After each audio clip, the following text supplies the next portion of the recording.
उसको बोलते हैं रियलाइजेशन एक्सपेंस। फिर इतनी गर्मी में बाहर जाओगे तो रास्ते में शिकंजी भी पियोगे। तो आपको समझ आ रहा है? तो जब आप एसेट बेचते हो तो उसको बेचने के लिए आपके जो भी एक्सपेंसेस होंगे उन एक्सपेंसेस को क्या नाम दे दिया? रियलाइजेशन एक्सपेंसेस, है ना। तो ये तो मतलब एक नॉर्मल टर्म है। हाँ, अब 2 और 3 पूछता हूँ आपसे। आउटसाइड लाइबिलिटी के ब्रैकेट में लिखा है सिक्योर्ड और दूसरी के नीचे में लिखा है अनसिक्योर्ड, तो ये कौन सी चिड़ियाँ हैं? आउटसाइड लाइबिलिटी, सिक्योर्ड और अनसिक्योर्ड। नहीं, बुक्स में तो दोनों रिकॉर्डेड है। और मान लो ये तीनों ही आउटसाइड लाइबिलिटीज़ हैं। क्रेडिटर भी आउटसाइड लाइबिलिटी होता है, बिल्स पेबल भी और बैंक लोन। लेकिन सिक्योर्ड और अनसिक्योर्ड का क्या मतलब होता है? नहीं, ऐसा किसने कहा सिक्योर्ड बैंक लोन? ये क्या लॉजिक है? हाँ, अगर है तो हाँ, तो वो मीनिंग पता होना चाहिए, राइट। सिक्योर्ड उसे बोलते हैं कि जैसे मान लो बैंक वाले ने आपको लोन दिया और बैंक वाले ने इसके बदले में आपसे सिक्योरिटी रखवा रखी है। उसने मान लो आपका फर्नीचर अपने पास गिरवी रखवा रखा है, ठीक है। तो फिर बैंक लोन वाले को बोलेंगे सिक्योर्ड। इसका मतलब ये कैसी लाइबिलिटी है? Secured liability. लेकिन क्रेडिटर वाला या बिल्स पेबल वाला आपसे कुछ रखवाता है अपने पास गिरवी, जनरली नहीं रखवाता। तो इन दोनों को हम कह सकते हैं, ये दोनों कैसे हैं? अनसिक्योर्ड। तो सिक्योर्ड और अनसिक्योर्ड तो मतलब एक बेसिक टर्मिनोलॉजीज़ हैं जो हमें मतलब बस पता होनी चाहिए। तो समझ आ गया सिक्योर्ड कौन होता है और अनसिक्योर्ड कौन होता है। तो सबसे आगे कौन खड़ा होगा? Realisation expense. उसके बाद आउटसाइड लाइबिलिटी सिक्योर्ड, उसके बाद आउटसाइड लाइबिलिटी अनसिक्योर्ड, फिर चौथे नंबर पर कौन खड़ा होता है? पार्टनर का लोन, राइट। अब मान लो लाइबिलिटीज़ के अंदर किसी पार्टनर ने भी लोन दे रखा था फर्म को, लेट से बी का लोन, ऐसे लिख रहा हूँ 40,000, तो ये भी लाइन में खड़ा होगा, है तो ये भी लाइबिलिटी ना, लेकिन इसका नंबर कहाँ आएगा? पीछे चौथे नंबर पर। तो ये भी लाइन में खड़ा होगा, लेकिन ये कहाँ पे? 4th नंबर पर होगा। और इसके बाद किसका नंबर आएगा? 5th नंबर पे। हाँ, ये लास्ट होता है पार्टनर्स के जो भी कैपिटल अकाउंट है, क्योंकि वो भी तो लाइबिलिटी है ना। हाँ कृष्णा भाई, लिखो चिट्ठी, कंपनीज एक्ट वो पार्टनरशिप एक्ट में परिवर्तन करवाएंगे मेरे दोस्त। एक बच्चा कह रहा है सर सिक्योर्ड से पहले अनसिक्योर्ड को लिखना चाहिए। तो बिल्कुल, मैं तो कह रहा हूँ बनो वकील, बनो बड़े वकील बनो, करवाओ तब्दीली कानून में। लेकिन मैं तो मुंशी हूँ छोटा सा, मैं तो आपको अभी जो है वही लिखवाऊँ। बाकी जिसका जो मन करे, बड़े हो क्या वकील बने, लॉ पे परिवर्तन करें, तो हम अगले बैचेस के बच्चों को वो पढ़ा देंगे। ठीक है कृष्णा भाई, चलो। तो अब ये बताओ, सेक्शन 48 में जो लिखा है वो आपको समझ आ गया कि क्या लिखा है? ये ऑर्डर ऑफ पेमेंट एक बार अपने मुंह से बोल दो ताकि थोड़ा सा ड्रामा हो जाए कि आपने रट लिया। तो सबसे पहले रियलाइजेशन एक्सपेंस, ठीक है। फिर आउटसाइड लाइबिलिटी सिक्योर्ड, फिर आउटसाइड लाइबिलिटी अनसिक्योर्ड, फिर पार्टनर का लोन कैपिटल। बस 5 ही हैं, बाकी छठा तो खैर अगर पैसे बच गए तो पार्टनर्स ही रखेंगे, वो तो खैर आपस में, लेकिन वो तो ऐसे ही होगी। और रियलाइजेशन एक्सपेंस का क्या मतलब है बताओ? हाँ, जो एसेट्स को बेचने के लिए खर्चा होता है, बिल्कुल सही है ना, रियलाइजेशन एक्सपेंस। चलो, तो ये एक अच्छा इंपॉर्टेंट टॉपिक था, वेरी गुड। अब आगे बढ़ते हैं। अगला टॉपिक का नाम है, वो छोटा टॉपिक है, कम इंपॉर्टेंट टॉपिक है, इसका नाम है सेक्शन 49। वीडियो लेक्चर देख रहे हो ना, मुझे नीचे कमेंट करके बताना कि कौन से मिनट में आपको ये वीडियो पोर्शन दिखाई दे रहा है। इससे मुझे पता लगेगा कि आपने पूरा वीडियो ध्यान से देखा कि नहीं। आपके कमेंट का मैं नीचे इंतजार कर रहा हूँ। सेक्शन 49, हाँ वो 48 था। 48 बहुत इंपॉर्टेंट है, बाकी 49 का कम इंपॉर्टेंट है, क्योंकि इसमें सिर्फ 2 ही बातें हैं। इसमें 2 टर्म्स समझाई गई हैं। तो लिखो, पहली टर्म है फर्म्स डेट और दूसरी टर्म है प्राइवेट डेट। तो पहली टर्म है फर्म्स डेट, दूसरी टर्म है प्राइवेट डेट। चलो, तो ऐसी अगर आपको तुक्का मारना हो तो मारो तुक्का। फर्म्स डेट का मतलब क्या और प्राइवेट डेट का मतलब क्या? सही, बिल्कुल। तो फर्म्स डेट का मतलब लिख लो, debt owned by firm to outsiders. और प्राइवेट डेट का मतलब debt owned by partners in personal capacity. तो सही तुक्का मारा, मतलब आपने सही लॉजिक सोचा, नाम से क्लियर हो रहा है। फर्म्स डेट मतलब फर्म की लाइबिलिटी और प्राइवेट डेट मतलब पार्टनर की अपनी पर्सनल लाइबिलिटी। ठीक है, तो ये तो 2 टर्म्स हो गए, लेकिन अब आगे की कहानी क्या है वो थोड़ा सा पहले आपको समझा देता हूँ। तो ये मान लेता हूँ फर्म है, ठीक है जी, और ये फर्म की लाइबिलिटी है, कोई क्रेडिटर है, ये 1 लाख रुपये मांग रहा है। इस फर्म का ये पार्टनर है, ये पार्टनर का घर है, पार्टनर का घर के बाजू में उसका एक पड़ोसी रहता है, वो पड़ोसी पार्टनर से 60,000 रुपये मांग रहा है। तो ये पार्टनर की कैसी लाइबिलिटी है?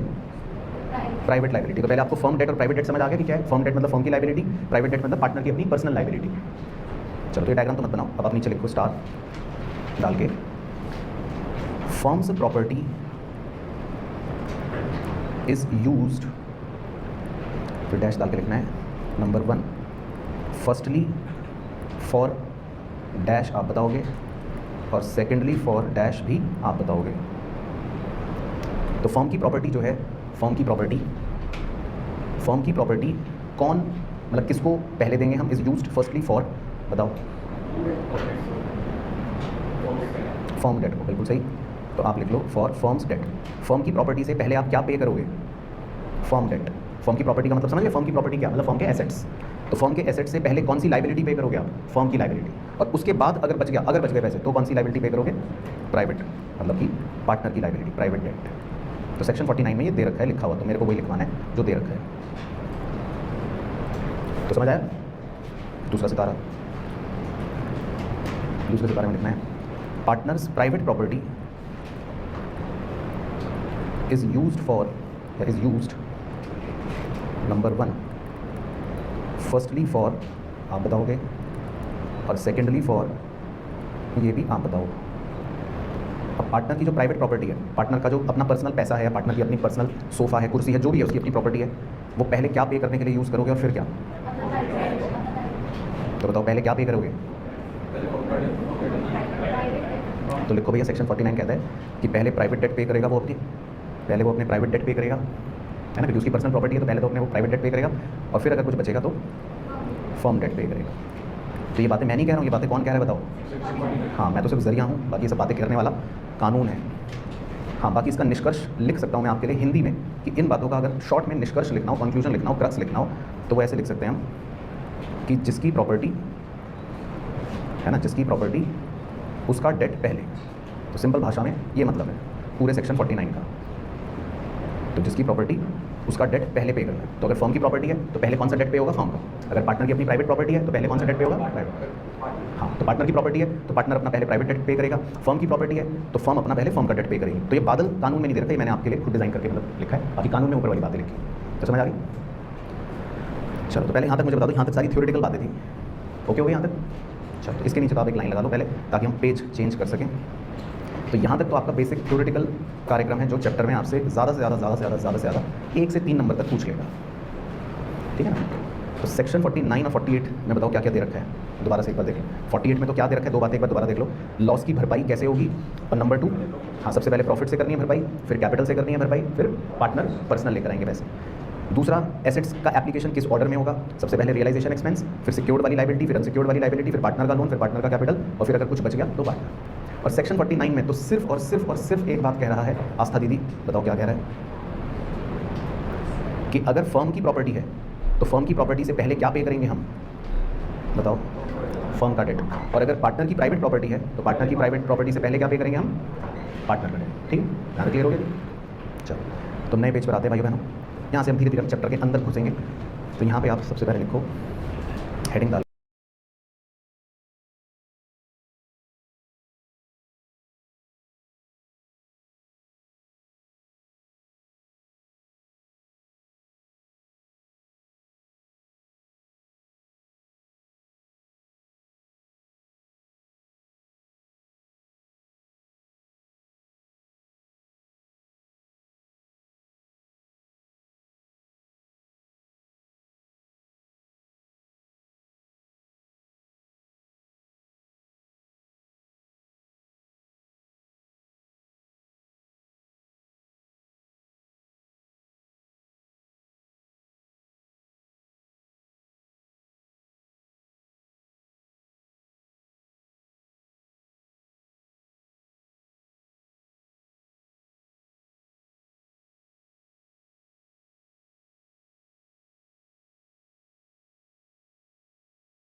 Steps in dissolution.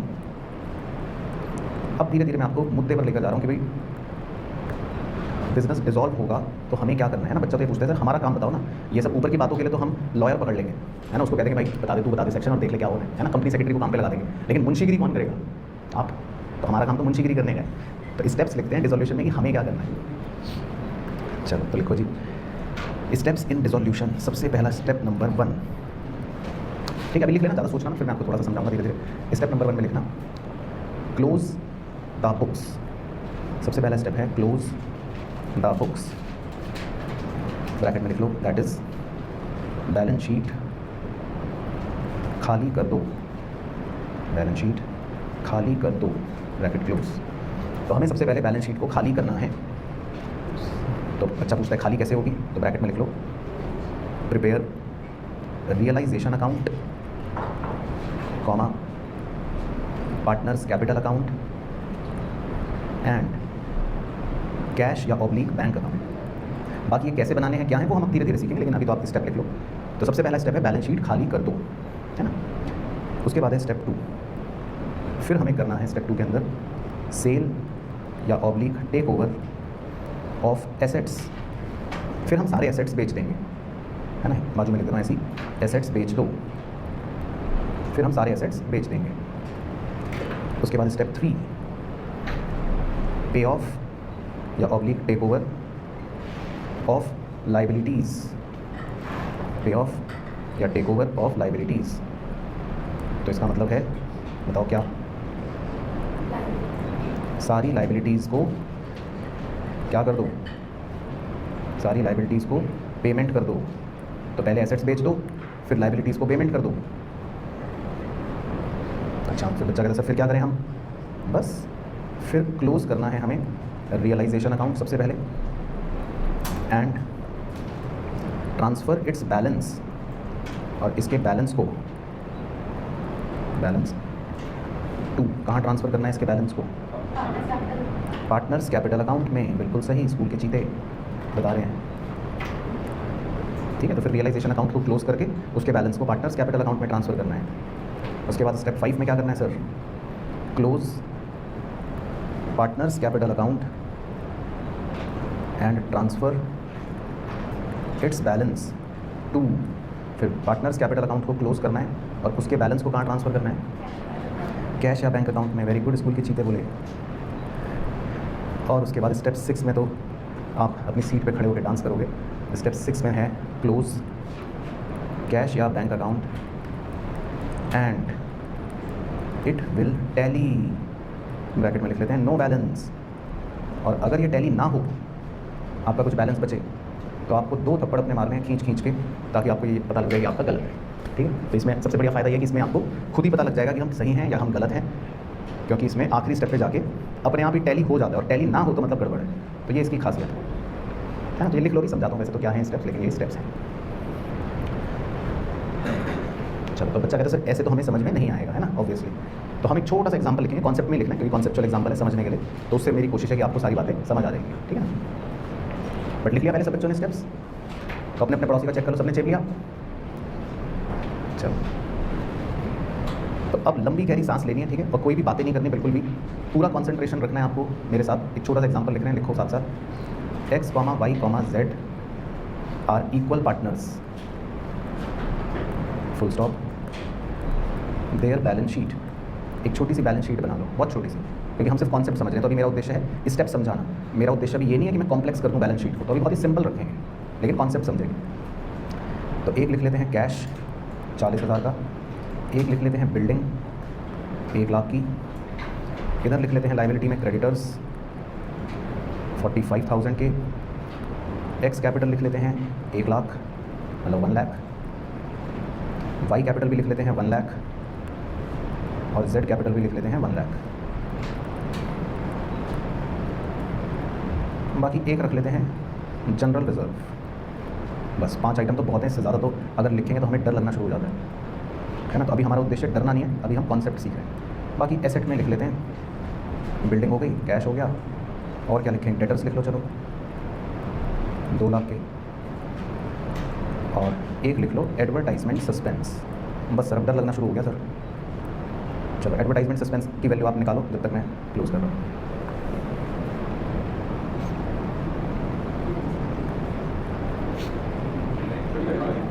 $35,000, ओके।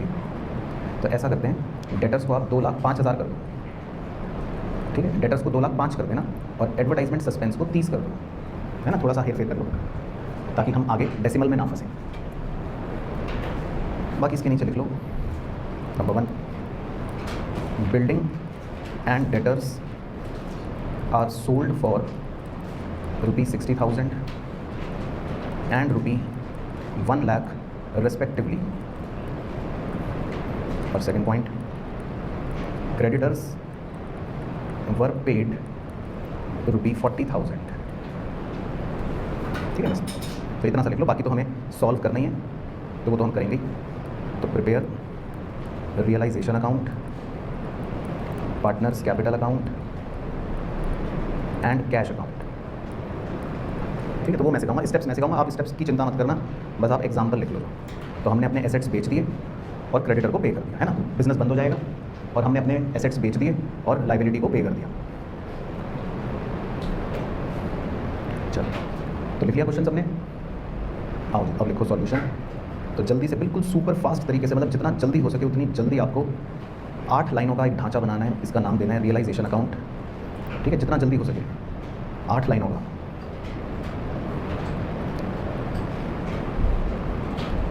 उसके बाद 5 लाइनों का बनाना है या 6 लाइनों का बनाना है पार्टनर्स कैपिटल अकाउंट, जितना जल्दी हो सके 6 लाइनों का।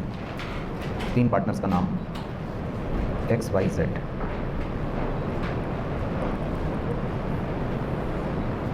और उसके बाद सुपर फास्ट तरीके से जितना जल्दी हो सके आपको बनाना है 6 लाइन का कैश अकाउंट। ठीक है, तो 3 ढांचे तैयार। तो सबसे अच्छी बात यह है, आपको सुन के इतना मज़ा आएगा और आप खुशी से पागल हो जाओगे कि अगर मैं ये कहूँ कि इस पूरे चैप्टर में आपको सिर्फ यही 3 अकाउंट बनाना है और ना इसमें कोई एडजस्टमेंट ऑफ कैपिटल का चक्कर, ना इसमें कोई अलग अलग केसेस, कुछ भी चक्कर नहीं है। मतलब पूरा चैप्टर अगर मैं कह दूँ कि इसी तरह निकल जाएगा तो कितनी अच्छी बात है ना? तो इसमें आपको सिर्फ 3 लेजर बनाने हैं मेनली। चलो, तो बनाओ पहले आप ढांचे। ठीक है, तो बना लो, मैं 2 मिनट दे रहा हूँ क्योंकि उसके बाद जो मुझे बातें समझानी है वो थोड़ा सा धीरे धीरे स्टेप को दिखाकर समझानी है। तो आप 3 सुंदर सुशील ढांचे बना लो, फिर मैं बताता हूँ आपको स्टेप्स। चलो, तो अब आप बड़े ध्यान से सिर्फ देखने पे फोकस करना कि मैं बैलेंस शीट खाली कैसे करता हूँ, बस आप इस पे फोकस करना, बाकी मत करना, चाहे बाद में फोकस। देखो, जब बिजनेस बंद होता है ना, आप ध्यान से सुनना, हमें सबसे पहला स्टेप सबसे इंपॉर्टेंट है, वो याद रखना है। हमें अपनी बैलेंस शीट को खाली करना है, मतलब हमें अपनी बुक्स को क्लोज करना है। बुक्स मतलब बैलेंस शीट। तो मैं आपको एक एक आइटम काटते हुए दिखाऊंगा कि कैसे बैलेंस शीट खाली करनी है। ठीक है, देखो मैं लाइबिलिटी से शुरू करता हूँ, आप बस फिगर्स पे फोकस करना। क्रेडिटर्स 45,000 दे रखे हैं। ठीक है, कितने दे रखे हैं? 45। अब इसको बैलेंस शीट से हटा रहा हूँ, इसको बैलेंस शीट से हटा देता हूँ।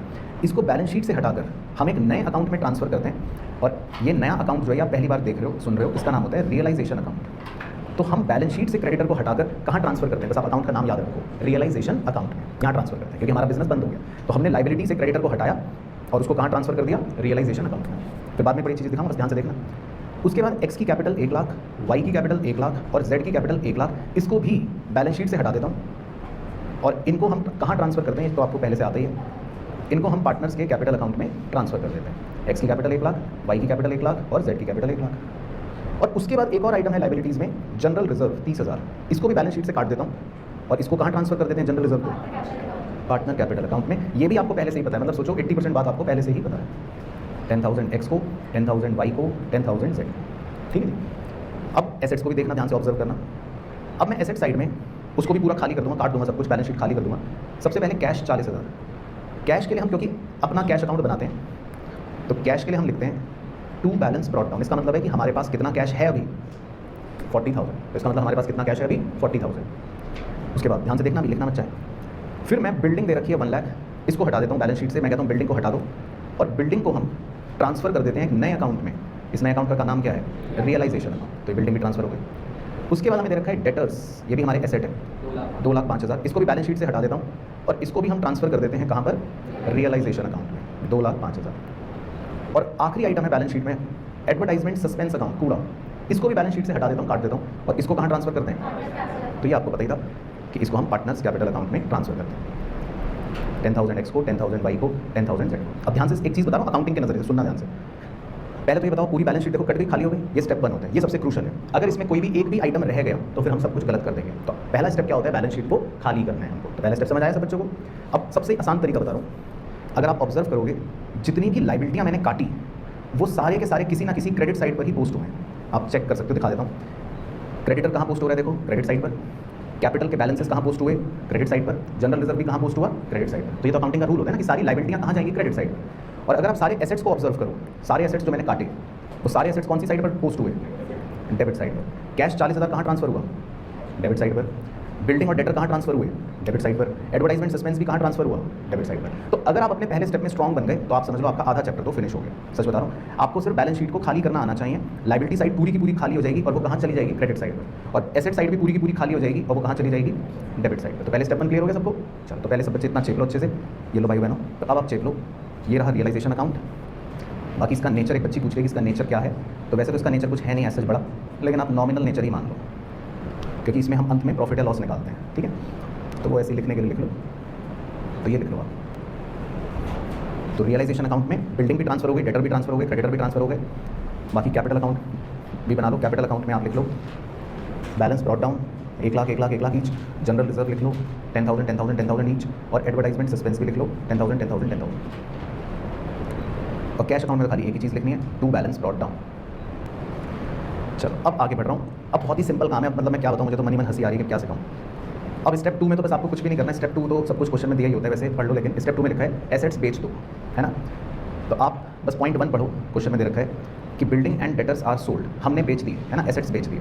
बिल्डिंग बेच दी 60,000 की और डेटर बेच दिया 1 लाख का। ठीक है, तो जब आप एसेट बेचोगे तो आप बस इतना कॉमन सेंस लगाओ, एसेट बेचोगे तो आपके पास कैश आएगा या जाएगा?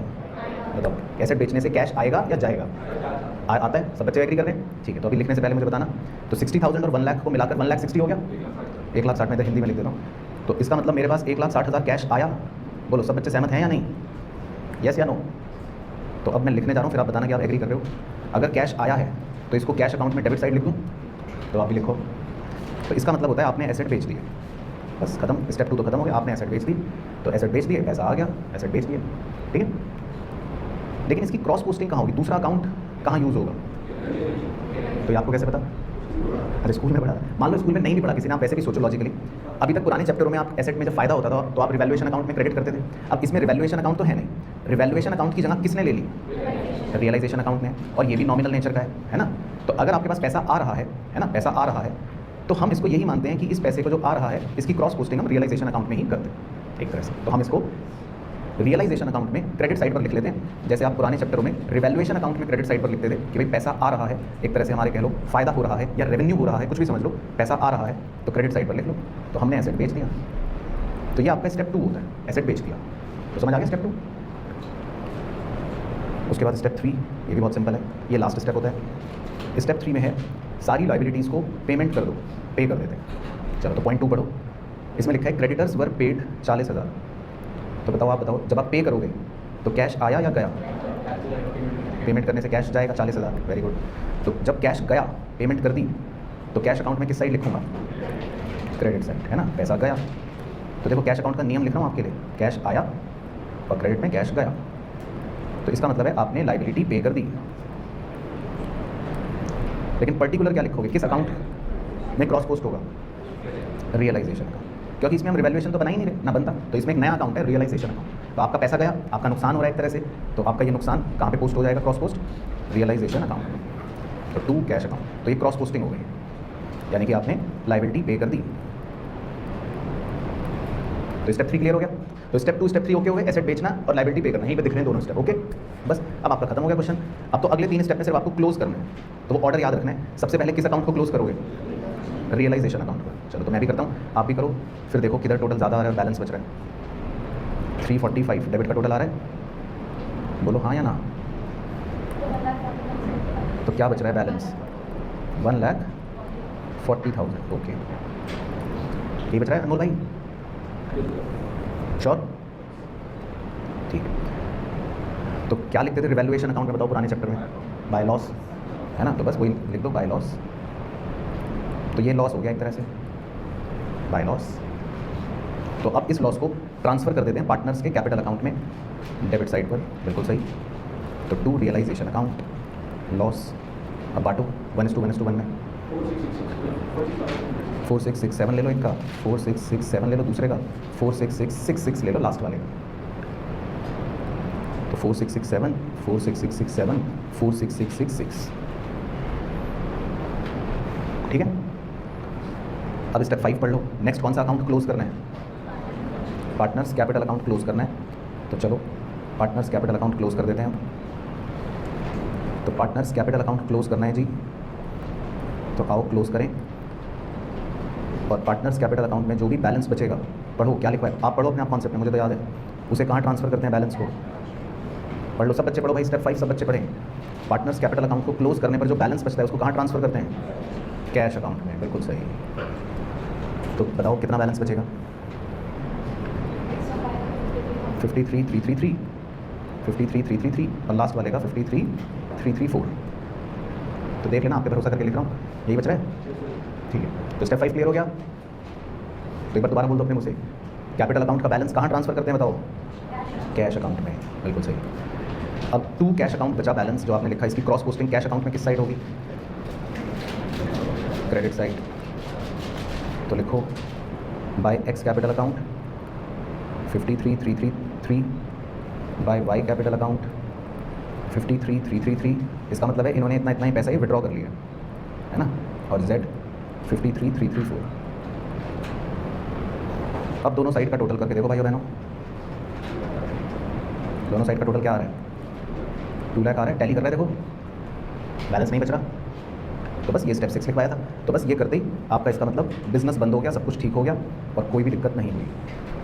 तो टोटल इसमें 6 स्टेप्स होते हैं आपको बिजनेस बंद करने के लिए। तो एक बार मैं पूरी जल्दी से रिवाइज करवा रहा हूँ जब तक आप चेक रहे हो। पहला स्टेप क्या होता है बताओ, सबसे क्रूशल स्टेप, बैलेंस शीट खाली करनी है, ठीक है।